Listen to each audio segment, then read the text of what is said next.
بھاگتا ہے، کیا وہ میرا عمر نہیں ہے جس کے سائے سے کفر لرزتا ہے؟ کیا وہ عمر بن خطاب نہیں ہے جسے میرے پیغمبر نے فرمایا تھا کہ عمر جہاں سے تو گزر جاتا ہے وہاں سے شیطان کے گزرنے کی ہمت نہیں ہوتی؟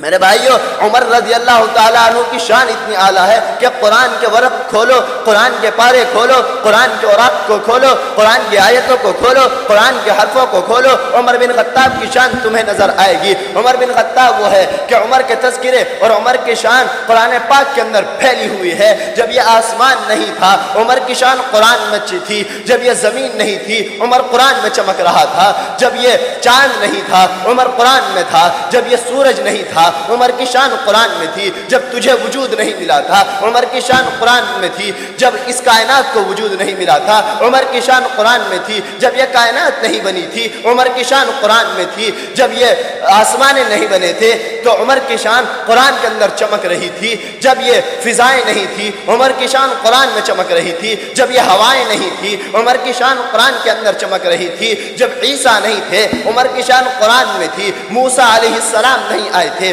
عمر کی شان قرآن کے اندر دمک رہی تھی، جب عیسیٰ نہیں آئے تھے عمر قرآن میں چمک رہا تھا، جب آدم نہیں آئے تھے عمر قرآن میں چمک رہا تھا، جب یہ عرش کرسی جب یہ عرش نہیں تھا عمر قرآن میں چمک رہا تھا، جب یہ کائنات نہیں تھی عمر بن خطاب قرآن کے اندر چمک رہا تھا، جب اس کائنات کو اللہ نے وجود نہیں دیا تھا عمر قرآن کے اندر چمک رہا تھا، آدم ہوا و مٹی کے درمیان میں تھے عمر جب بھی قرآن کے اندر چمک رہا تھا۔ اس قدر عمر بن خطاب رضی اللہ تعالی عنہ کی شان ہے کہ عمر بن خطاب کے بارے میں قرآن بولتا ہے، عمر بن خطاب کے مشورے قرآن قبول کرتا ہے، عمر بن خطاب کی زبان پر رب بولتا ہے۔ عمر بن خطاب رضی اللہ تعالی عنہ کی اگر حکومت کی بات کی جائے تو جب یہ حکمران تھے تو اسلام مضبوط ہو رہا تھا، جب یہ حکمران تھے تو کفر لرز رہا تھا، جب عمر بن خطاب حکمران تھے تو شیطان سائے سے بھاگتا تھا، جب عمر بن خطاب مسلمان تھے ابن سبا کی نکلنے کی ہمت نہیں ہو رہی تھی، جب عمر بن خطاب تھے تو اسلام کی طرف ٹیڑھی نگاہیں اٹھانے کی کسی کی جرت نہیں ہو رہی تھی، جب عمر بن خطاب کی حکومت تھی تو انصاف دہلیز پر ملا کرتا تھا، جب عمر بن خطاب حکمران تھے تو کسی کو کی ہمت نہیں ہوتی تھی کہ وہ اسلام کو ذرہ برابر کو بھی کوئی نقصان پہنچائے، جب عمر بن خطاب کی حکومت تھی تو بھیڑیا اور بکریاں ساتھ چرا کرتے تھے، جب عمر بن خطاب کی حکومت تھی تو مسلمان اپنے آپ کو محفوظ سمجھا کرتے تھے، جب عمر بن خطاب کی حکومت تھی تو انصاف دہلیز پر ملا کرتا تھا،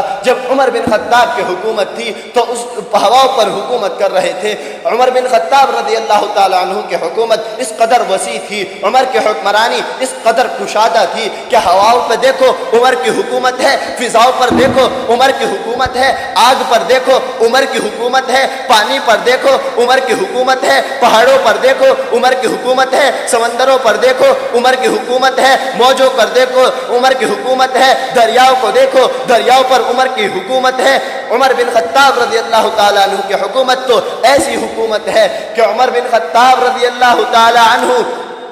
جب اس دنیا سے گئے ہیں تو ایک شخص دور سے کہنے لگا کہ آج عمر بن خطاب دنیا کے اندر نہیں رہے، کوئی اس سے پوچھتا ہے تجھے کیسے پتا چلا؟ تو نے تو عمر بن خطاب سے بہت دور رہ رہا ہے، تو نے تو عمر بن خطاب کو ابھی نہیں دیکھ رہا ہے، تو تجھے کیسے پتا چلا؟ وہ کہتا ہے کہ میں بہت وقت سے دیکھ رہا ہوں یہ بھیڑیا اور یہ بکریاں ساتھ چرا کرتی ہیں، لیکن آج میں نے دیکھا کہ بھیڑیے نے بکری پر حملہ کر دیا، میں سمجھتا ہوں عمر دنیا میں نہیں رہا۔